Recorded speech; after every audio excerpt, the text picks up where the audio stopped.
unitnya itu adalah 95.000. Yang keempat, ini adalah terkait masalah kapasitas produksinya. Nah, setelah diketahui misalnya 1.500 unit, maka berikutnya ya ini kita bisa melakukan apa istilahnya itu, melakukan perhitungan misalnya gitu. Ya, contoh yang dari data ini kemudian kita susun mengukur tentang bagaimana margin kontribusinya. Ya, yang pertama, tahapan kedua yaitu adalah menentukan margin kontribusi. Berapa sesungguhnya keuntungan kotor yang bisa diperoleh dari penjualan tersebut, dari produk tersebut. Tadi sudah disebutkan misalnya bahwa harga per unitnya itu, harga jualnya itu adalah 95.000 dengan kapasitas produksi 15.000, maka itu kemudian kita kali gitu ya. Kita kali, maka akan kita peroleh bahwa potensi penjualannya itu adalah 1.425.000.000. Nah, itu adalah revenue-nya. Kemudian dari data yang ada, ya, variable cost-nya ditentukan, ditemukan bahwa variable cost-nya itu adalah 75.000 misalnya. Maka diketahui bahwa ya, setelah dikali dengan 15.000, maka diketahui total variable cost-nya itu adalah 1.125.000, sehingga dapat kita simpulkan bahwa hasil margin kontribusinya atau laba kotornya itu adalah 300 juta. Nah, kalau dia dirasiokan itu setara dengan 21,05%. Ya. Nah, ini tahapan awal gitu ya. Tahapan awal bahwa dengan konsep seperti ini, maka keuntungan dari penjualannya potensinya itu adalah 21% misalnya gitu. Dengan angka kurang lebih sekitar 300 juta rupiah misalnya kayak gitu. Nah, setelah menentukan margin kontribusi, nanti kita lanjutkan dengan menentukan break-even point. Nah, break-even point ini tadi anunya gimana misalnya gitu ya. Nah, caranya adalah total fixed cost gitu ya, dibagi dengan rasio margin kontribusi. Nah, tadi datanya sudah disebutkan bahwa datanya adalah 140 juta itu adalah fixed cost. Nah, sehingga dibagikan dengan rasio margin kontribusi yang 21,05% itu, maka dibagi 140 juta dibagi dengan 21,05%, maka ditemukan bahwa break even point-nya itu adalah di angka 665 juta gitu ya. Artinya berapa potensi atau berapa omset yang harus dikejar oleh sebuah perusahaan atau oleh perusahaan tadi sehingga bisa menutupi fixed cost-nya.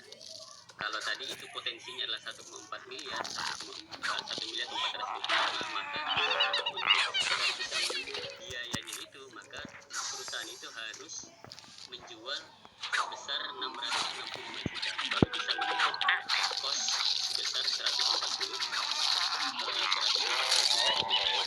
Nah, kemudian itu kalau secara rupiah atau secara secara dari uangnya gitu ya. Sedangkan dari sisi unitnya itu bisa juga begitu. Misalnya tadi kan 15.000 unit nih, ya maka rumusnya adalah BIP-nya itu dibagi dengan revenue unit. Misalnya tadi BIP-nya itu 665 juta dibagikan dengan revenue unitnya, ya itu adalah 75.000 tadi ya. Nah, sehingga nanti akan kita ketahui bahwa hasilnya dari pembagian itu akan kita ketahui nilainya adalah sekitar 7.000 unit dari 15.000 unit kapasitas produksinya. Jadi kalau angka penjualan rupiahnya itu adalah harus jual sebesar atau sebanyak 665 juta. Tapi kalau kita hitung secara unit, maka dia harus menjual 7.000 unit baru bisa menutup biaya tetap dari perusahaan tersebut. Nah, ini gambarannya seperti itu. Nah, ada juga yang tadi ada tiga metode. Nah, ini saya tidak karena ini sebenarnya metode gratis ya. Saya tidak karena prinsipnya sama saja hasilnya gitu ya. Ini hanya pengujian saja sehingga substansinya sama, sehingga saya nggak perlu menjelaskan. Nanti lanjut ke tahapan berikutnya saja, yaitu setelah ketemu BIP-nya ya, kita juga bisa penjualan kita yang itu masih tidak mengalami kerugian. Nah, yaitu dengan metode analisis margin of safety. Ya, rumus yang bisa dipakai, jadi rumus ini punya macam-macam ya, tergantung dari ini, tapi prinsip hasilnya sama gitu ya. Nah, ini caranya adalah total revenue ya dikurangi dengan break even point. Tadi sudah kita sebutkan bahwa total revenue itu adalah 1.425 juta, kemudian break even point-nya adalah 665 juta. Sehingga ketika dikurangi hasilnya adalah 760 juta. Jadi dengan potensi penjualan 1,4 miliar ini, maka perusahaan tersebut tadi itu ada toleransi bahwa boleh maksimal sampai 700 terjadi penurunan penjualan maksimal sampai di angka 760 juta. Ya maksimalnya. Nah, tidak boleh lebih dari itu, karena kalau lebih dari itu tingkat penurunannya maka pasti akan mengalami kerugian. Nah, ini yang kita maksud dengan margin of safety. Nah, dengan memahami ini tentu perusahaan itu ketika sudah terjadi misalnya penurunan misalnya, maka dia bisa melakukan treatment atau menyusun strategi gimana caranya supaya itu tidak berlanjut, misalnya seperti itu. Itu yang kita maksud dengan manfaat dari adanya analisis ini. Ya, setelah mengetahui bahwa berapa potensi atau berapa toleransi yang bisa kita lewati gitu ya. Kemudian berikutnya adalah ada degree of operating leverage atau tuasan operasi. Nah, intinya sebenarnya analisis ini itu bagaimana sensitivitas ya. Artinya ketika terjadi peningkatan misalnya contoh perubahan revenue-nya nambah 10% misalnya gitu ya. Maka dengan memahami ini kita bisa membaca bahwa ketika saya meningkatkan penjualan saya sebesar 10%, maka kemungkinan laba saya itu akan bertambah, ada perubahan sekitar 19% pertumbuhannya.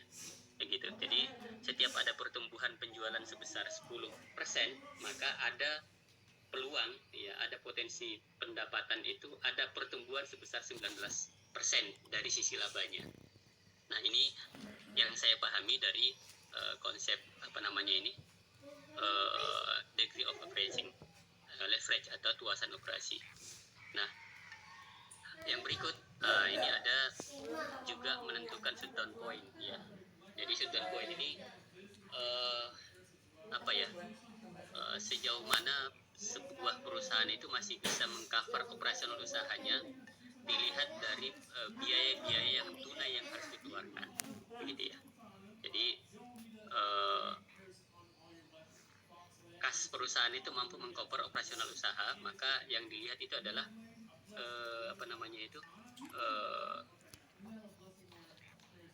biaya-biaya kas atau biaya-biaya cash ya, biaya-biaya cash yang dikeluarkan. Nah, kemudian yang paling penting, yang paling terakhir, yang poin ketujuh ini adalah bagaimana kita bisa menyusun perencanaan. Perencanaan ini diatur atau kita susun berdasarkan analisis sebelumnya. Jadi berapa yang kita inginkan berdasarkan portofolio yang ada atau berdasarkan proyeksi yang kita susun. Ya, jadi ini juga sebenarnya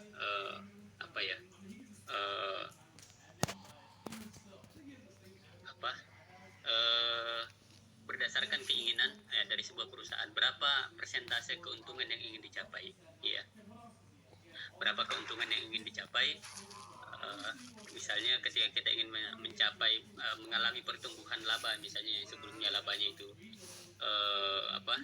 160 juta misalnya, maka kita ingin memperoleh laba memperoleh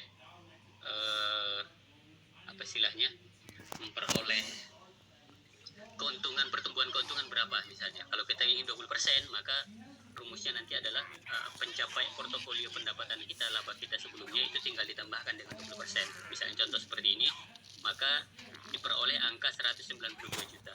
Jadi yang kita targetkan untuk perencanaan bisnis kita di masa mendatang itu adalah kita ada pertumbuhan 20%, yaitu senilai 192 juta.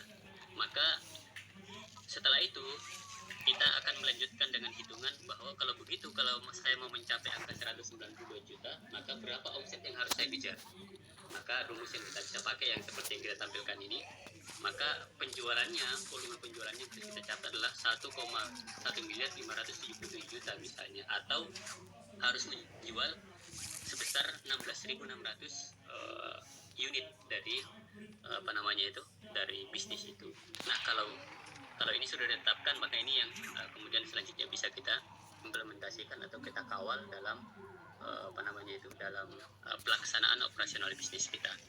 Ya, ini mungkin agak rumit ya, tadinya karena angka-angka ya. Ya, mudah-mudahan bisa dipahami ya. Kalau nanti kurang dipahami ya, nanti bisa kita diskusi, bisa dilengkapi oleh teman-teman yang lain. Terima kasih Mbak Muti, kembali saya kembalikan. Terima kasih Pak Daud atas pemaparannya. Saya persilakan untuk para teman-teman untuk yang bisnis menanggapannya. Ini ada yang presiden, langsung aja ya. Ada tapi bentar, sebelum saya kasih kesempatan, saya kasih ya 2 penanya aja, nanti baru kita diskusikan ya. Saya persilakan ke Pak Budi. Ya, bismillahirrahmanirrahim. Terima kasih Bu Mutia. Terima kasih waktunya. Pak Daud juga tadi materinya itu bagus banget ya. Saya seperti mendengar webinar di perusahaan besar, jadi terlalu informatif gitu ya, sangat informatif.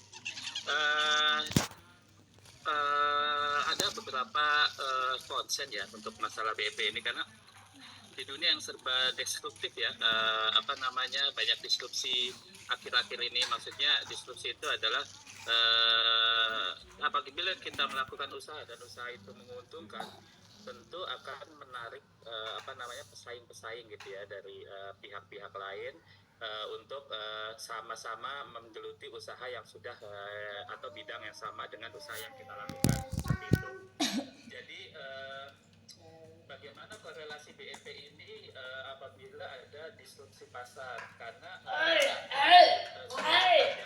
materi ini punya siapa? Penentuan Siapa ya? harga penjualan itu kan dibuat Aja untuk kakak itu dua-duanya, masih enggak. Itu tadi kalau menurut di presentasinya.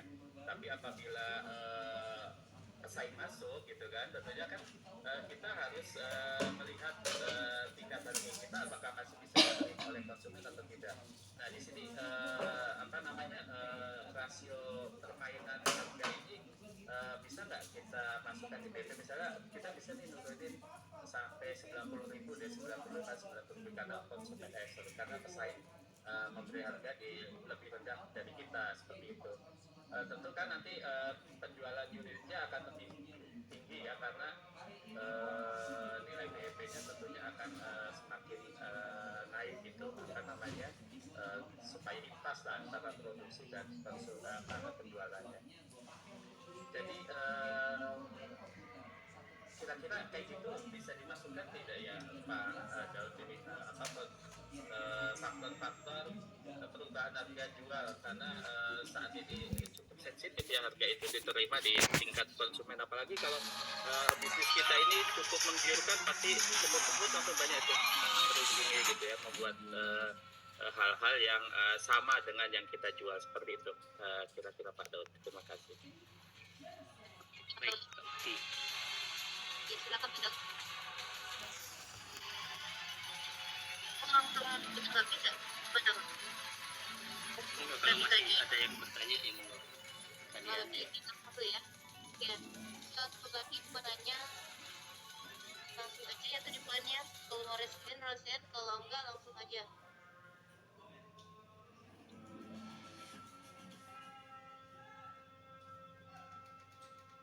Ada yang mau nanya nih? Saya kalau enggak yang nanya ya, yang nanya ke panelis yang lain ya.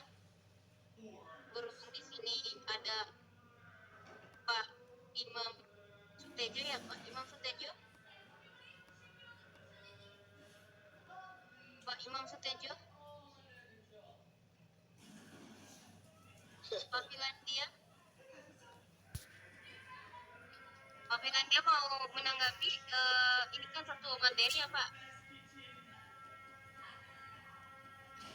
Oh iya, satu materi ya? Iya, banyak pilihan itu kan. Kenapa? Pak Imam. Oke, nggak ada yang ini ya, nggak ada yang ini mungkin lagi sibuk dengan kegiatannya ya. Oke, yang lain. Tampung dulu ya Bu. Iya, Betul masih ditampung dulu. kerja saya Bu. Maaf. Sebenarnya tadi pertanyaan Pak Budi itu membandingkan antara biaya variabel sama kos ya Pak Budi ya. Iya, seperti itu. Mensiasatinya ya Pak, cara menghitungnya ya. Untuk mengakomodasi bahan harga jual apabila di kemudian hari terdapat pesaing lah gitu. Iya, Iya. iya. Kayaknya materinya tadi memang menjelaskan tentang apa sih tadi apa sih Pak? Yang tentang fix. Sebenarnya ada rumusnya juga Pak itu. Mungkin kelewat apa saya tadi kurang nyimak ya? Ada rumusnya Pak. Untuk perhitungan itu juga ada Pak. Untuk yang fixed cost sama variabel itu juga ada Pak. Itu sepasang petanya. Ini masih ada pertanyaan nggak anunya? Ini nggak ada yang mau tanya ini Pak, nggak ada yang mau nanya ini. Langsung Yaudah, kalau jawab gitu. aja. Langsung dijawab aja. Nanti dijawab dulu. Saja menurut kayaknya Nah, saya ini yang bikin bingung atau anu nih ya, nanti yang pemateri sama yang mau bertanya sama-sama bingung ini. iya benar. Materinya Iya. terlalu Oke. menarik soalnya. Baik Pak Budi, jadi memang gini, ini apa istilahnya ya, konsep ini sebenarnya konsep dasar ya, artinya konsep dasar ini sebenarnya banyak sekali variabel yang mempengaruhi dalam proses penentuan ya, dan kenapa ini penting untuk konsep dasarnya dulu kita pahami gitu ya, supaya kita tidak salah menentukan variabel cost gitu ya. Yang kedua, kita tidak salah dalam menentukan harga jual gitu ya. Ya sama lah yang kita bahas tadi malam gitu ya, terkait masalah PPN itu kan masuk dalam konsep variable cost ini. Jadi ketika ada penambahan ini akan bertambah lagi itu anunya itu, bertambah akan mempengaruhi harga harga jual yang akan kita istilahnya akan kita pasarkan ke masyarakat. Nah, jadi sebenarnya banyak Pak ya, apakah harga jual, apakah adanya kompetitor dan kompetitor, kemudian musim atau apapun itu bisa bisa mempengaruhi penentuan kita di dalam menetapkan harga jual gitu ya.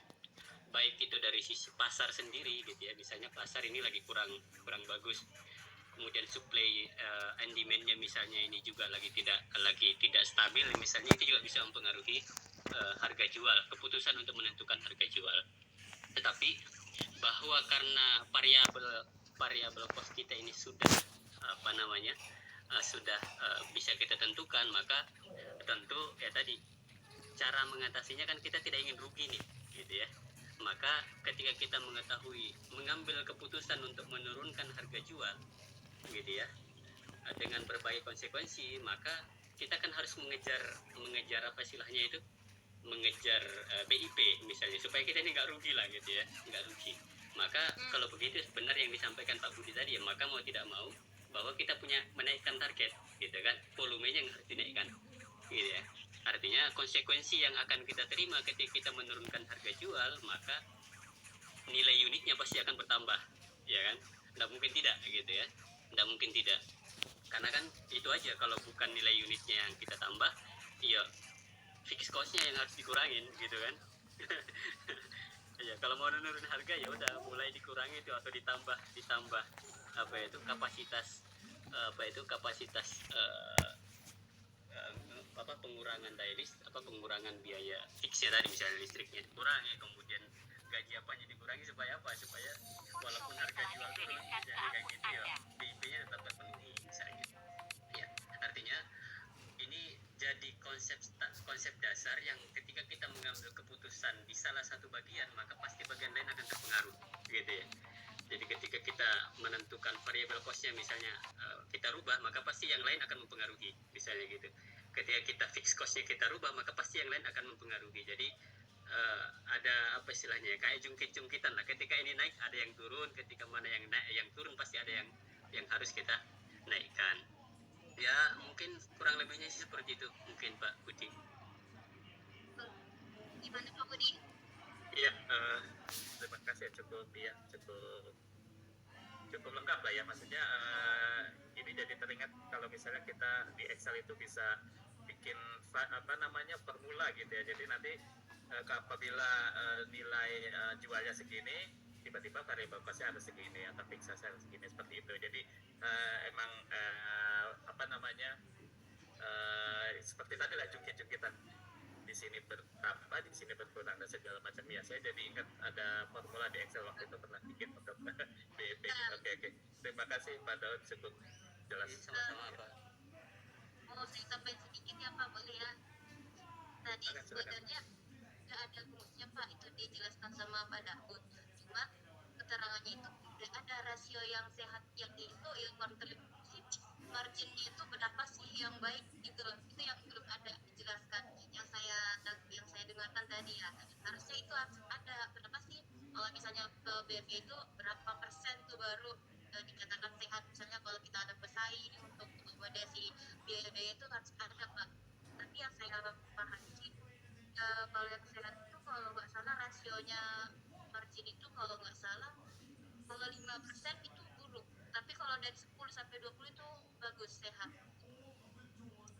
Itu mungkin untuk penganalisanya gitu ya Pak, untuk kalau untuk penganalisan biaya variabel yang tadi ya.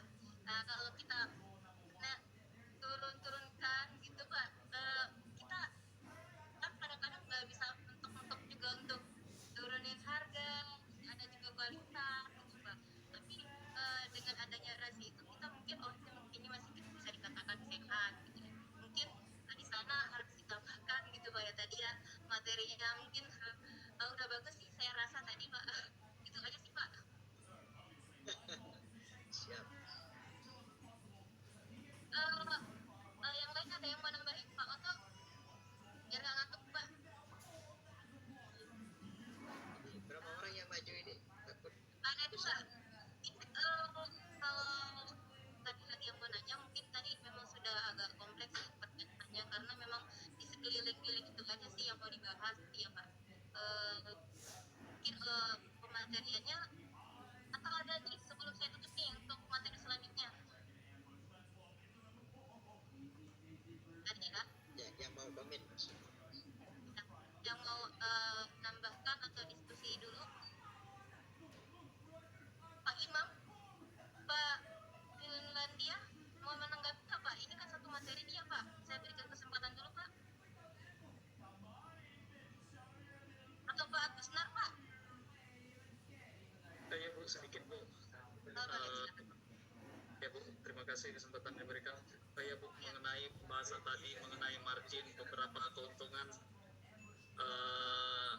yang bagus. Nah, itu kembali lagi dari target dan ketentuan dari perusahaan itu sendiri. Memang kalau yang Ibu sebutkan di bawah 5% itu jauh dari harapan kalau perusahaan-perusahaan besar, udah pasti itu Bu. Kembali kesepakatan. Nah, biasa kalau yang dari perusahaan-perusahaan yang pernah digelutin, saya gelutin mungkin target, kalau misalnya kalau kuliner itu 50% dari break-even point, yaitu ini nilai ya dari break-even point itu tersendiri. Nah, sementara kalau untuk perusahaan kembali lagi Bu, kalau ada pesaing, nah memang harus beberapa pertimbangan untuk dapat menentukan margin yang tinggi. Jangan sampai produk kita kalah dengan produk kompetitor. Mungkin segitu sih Bu. Kalau untuk marginnya ya pasti semua perusahaan mau tinggi. Iya betul. Oke Bu, terima kasih. Ya, terima kasih Pak tanggapannya ya. Mungkin pengalamannya di sana mungkin ya lumayan bagus juga. Mungkin yang lain ada yang menanggapi nih Pak. Pak Julfiranda, Pak Finlandia, Pak Imam Spekyo. Iya Pak Sri, silakan Pak Sri. Jadi kalau bicara margin ini saya paling suka kalau bicara margin, karena margin itu Suaranya putus-putus ya Pak? masuk atau saya? Oh iya. Suara putus-putus ya? Enggak, Acil kok Pak. Nah, gini. Oke, punya saya berarti, maaf. Jadi kalau bicara Martin itu suka kan gimana itu mau terima uang. Jadi gini, sepanjang mungkin bukan sepanjang ini, mungkin sependek bacaan saya gitu. Karena bacanya kurang banyak. Jadi bisa benar tadi yang dikatakan oleh Pak Gusman itu memang tergantung dari jenis usaha. Kalau yang saya alami karena saya pernah kerja di lembaga keuangan, maka di lembaga keuangan itu standar memang 5% ke atas itu 1 tahun seperti itu. Jadi gini, di lembaga keuangan itu ada dua, ada perbankan, ada koperasi seperti itu. Lalu kemudian kalau yang koperasi itu ya sepanjang pengalaman saya itu kalau koperasi itu dalam 1 tahun itu bisa sampai 200% ke atas, bahkan ada yang 400% seperti itu. Tapi kalau perbankan karena dia itu model saham dan tapi agak mirip-mirip juga dengan koperasi gitu.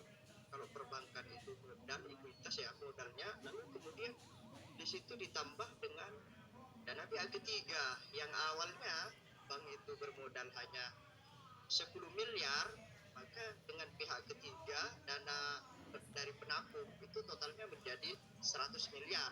Lalu kemudian dari 100 miliar itu diputar, diolah, akhirnya dapatlah keuntungan ketika terus ke modalnya gitu. Lalu kemudian kalau kita terus ke modalnya, maka itu bisa berlipat-lipat keuntungan. Tapi kalau di terus dengan jumlah dana yang dikelola, mungkin kalau bank itu sedikit, nggak sampai 10%, rata-rata 5% itu standar dalam 1 tahun seperti itu. Itu karena memang banyak faktor, karena ada dana pihak ketiga seperti itu. Tapi berbeda dengan UMKM, saya jualan nasi goreng maka 100% dari modal itu seperti itu. Dari beli ayam, beli beras dan seterusnya, itu rata-rata mereka Selotip tadi malam mana Mbak? sekian. Gimana Dek? Selotip.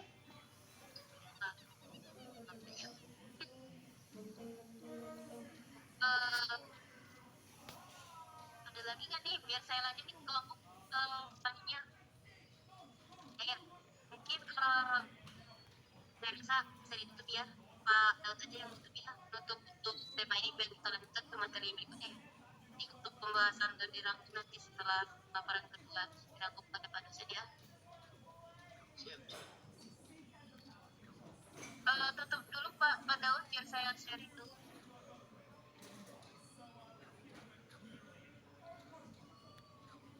Gimana Bu? Bapak tutup dulu untuk yang dari Bapak gitu. Oke, baik. Ya alhamdulillah kalau semua udah paham. Mudah-mudahan paham semua. Alhamdulillah. Ya, terima kasih banyak. Ya, mudah-mudahan ada manfaatnya ya. Demikian dari saya. Assalamualaikum warahmatullahi wabarakatuh. Waalaikumsalam warahmatullahi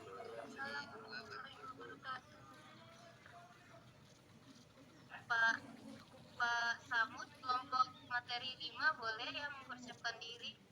Oke, siap. Saya kira saya lagi proses ini ya Pak. Oke.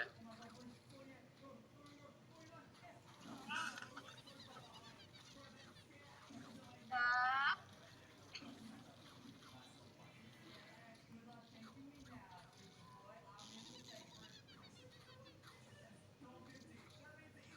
Bisa dilihat Pak? Bisa, oke. Sudah cukup. Untuk materi selanjutnya boleh dimulai Pak ya. Ada Bu Dahlia dan Pak Samud. Ini ya siapa dulu yang memulai? Baik, saya dulu Bu. Oke, silakan. Baik, assalamualaikum warahmatullahi wabarakatuh. Waalaikumsalam. Waalaikumsalam warahmatullahi wabarakatuh. Terima kasih kepada Pak dosen dan teman-teman yang sudah menunggu terkait tentang presentasi pada makalah kelompok 5 ini. Sebenarnya ada banyak teman-teman, cuma tadi saya baru saya dapat kelompok hari ini, akhirnya saya dengan Bu Dahlia dan teman-teman menyepakati terkait sekarang bahwa konsep biaya relevan. Baik, saya akan mencoba menjelaskan sedikit tentang konsep biaya relevan. Yang pertama itu memahami konsep biaya relevan, bahwa biaya relevan itu adalah biaya yang dipengaruhi oleh keputusan manajemen. Konsep ini membantu perusahaan dalam mengambil keputusan yang tepat untuk mencapai tujuan strategis. Next, untuk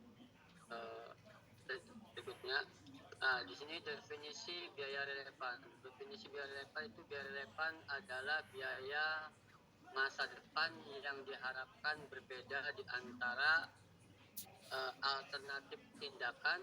Biaya ini memiliki dampak pada pengembalian dan pengambilan keputusan dan menjadi pertimbangan utama dalam proses pengambilan keputusan. Selanjutnya, slide berikutnya.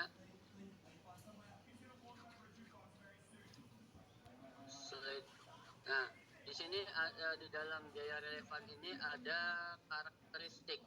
Di dalam karakteristik biaya relevan ini ada tiga. Yang pertama itu masa depan, yang kedua berbeda antar alternatif, dan yang ketiga dapat dipengaruhi. Baik, kita lihat bahwa biaya relevan masa depan ini adalah berfokus pada biaya masa depan, bukan biaya masa lalu. Jadi kebanyakan ketika di dalam menyusun biaya, bahwa kita harus melihat bahwa dalam biaya masa depan itu seperti apa, karena bagaimanapun untuk pembiayaan itu sangat penting. Yang kedua, berbeda antara alternatif, yaitu biaya relevan yang berbeda di antara alternatif tindakan yang tersedia. Dan yang ketiga, dapat dipengaruhi. Biaya relevan ini dapat dipengaruhi oleh keputusan manajemen. Next. Nah, di dalam biaya relevan ini ada pengambilan keputusan berdasarkan biaya relevan. Yang pertama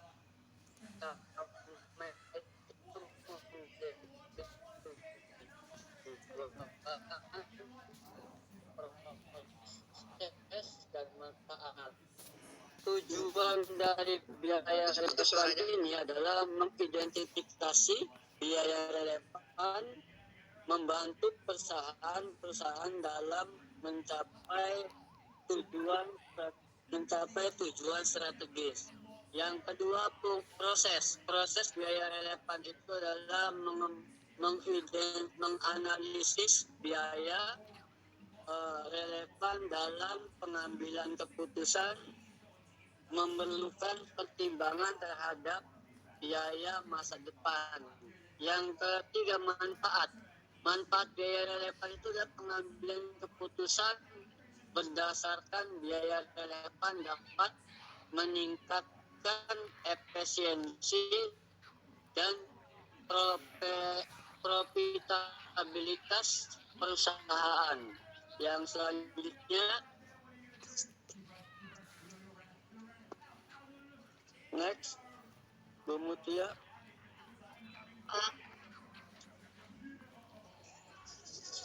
Sudah, Pak.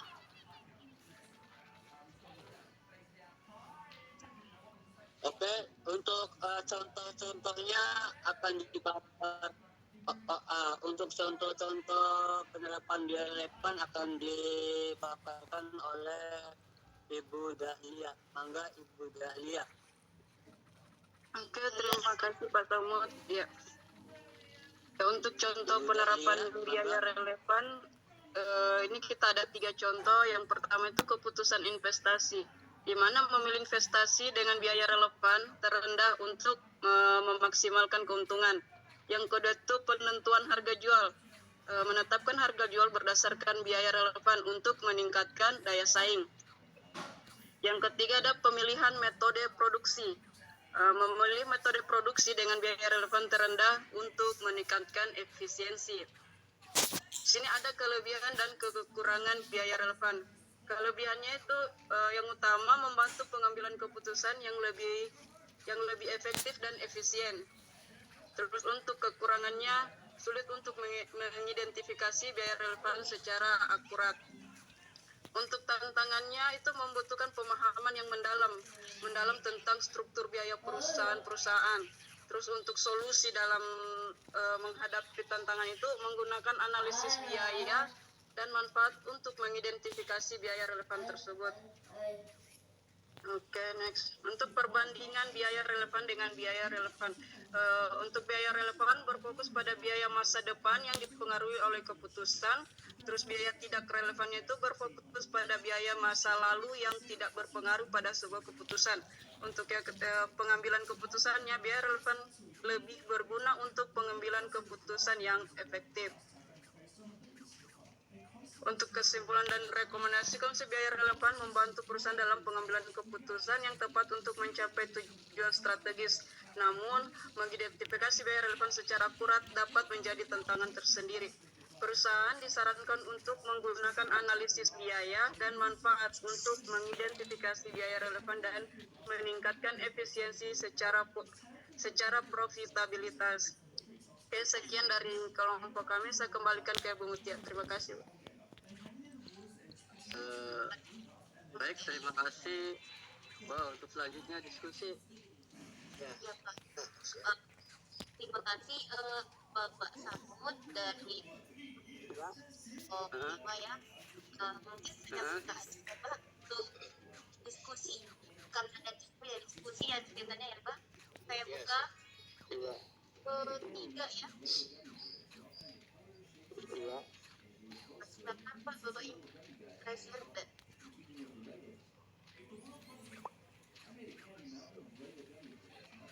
Langsung aja kali Pak. Saya lagi. Iya, langsung aja Ibu. Ibu Rasteri. Bu Rasteri, kami persilakan Bu. Untuk bertanya ya Bu. Boleh bertanya juga boleh, bercerita juga boleh. Ya, secara umum lah. Sharing Pak ya. Enggak apa-apa. Ya, secara umum langkah-langkah untuk mengetahui itu biaya relevan, secara garis besarnya langkahnya apa kira-kira, Bu? Itu pertanyaannya. Terima kasih. Terselir. Ini pertanyaannya sudah bisa di Pak Samud panelis yang lain. Bisa. Mau dibahas langsung atau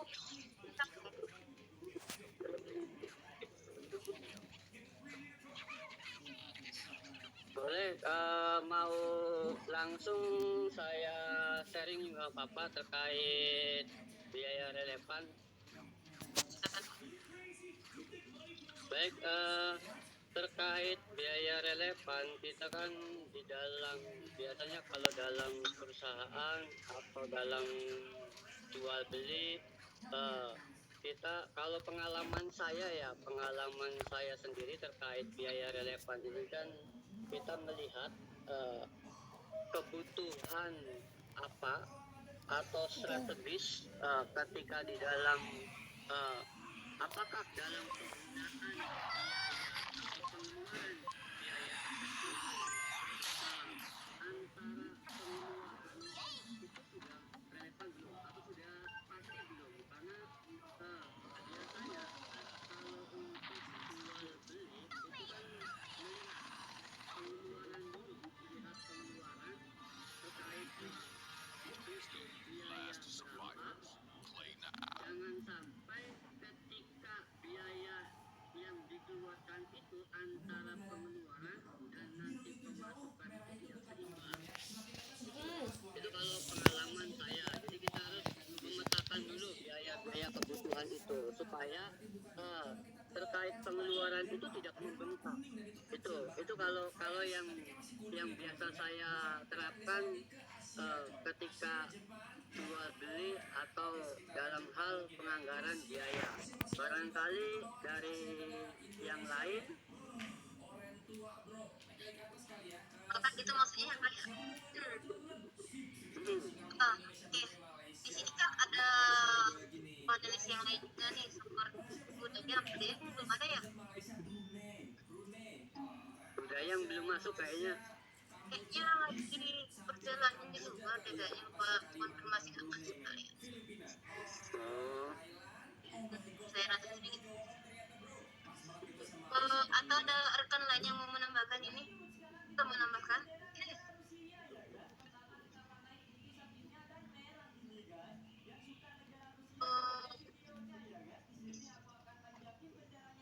Imam Sabi mana nih Pak Imam Sabi? Kemana Pak Imam Sabi?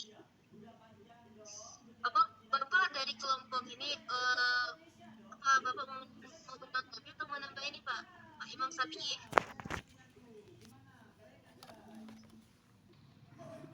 Pak Imam Sabi ya. Ini Bu, Mana dia? ya, nah, menambahi kawan kita itu Pak Sabun. Ini kan yang ditanyakan bagaimana kita itu bisa mengetahui biaya ini masuk biaya relevan apa enggak. Kalau yang saya baca dari artikel akademik itu ada 5 model untuk mengetahui apakah biaya itu masuk dalam kategori relevan apa enggak, seperti itu. Yang pertama, maka kita itu harus mengidentifikasi keputusan yang akan diambil. Ya. Lalu kemudian yang kedua itu mengidentifikasi biaya yang akan terkena dampak. Gitu kan. Jadi ini biaya berdampak ke mana gitu. Lalu kemudian yang ketiga itu pisahkan biaya tetap dengan biaya variabel. Itu yang ketiga. Lalu kemudian yang keempat itu hilangkan biaya yang tidak berpengaruh. Kemudian yang kelima, pertimbangkan biaya peluang. Lalu kemudian yang keenam itu analisis depresi atau bandingkan biaya total dari alternatif keputusan. Jadi 5 itu bisa kita mengetahui apakah biaya yang kita keluarkan itu adalah biaya yang relevan, seperti itu. Mungkin seperti itu kamu ya. Dari kawan-kawan yang lain mungkin ada yang mau nambahi.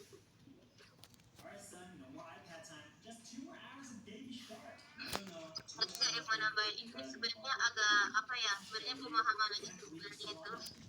Iya. Kita biaya-biaya terbalik itu bisa diskon kita biaya ini karena kita hanya menganalisis biaya masa lalu dan masa yang akan nggak untuk digunakan masa depan. Sebenarnya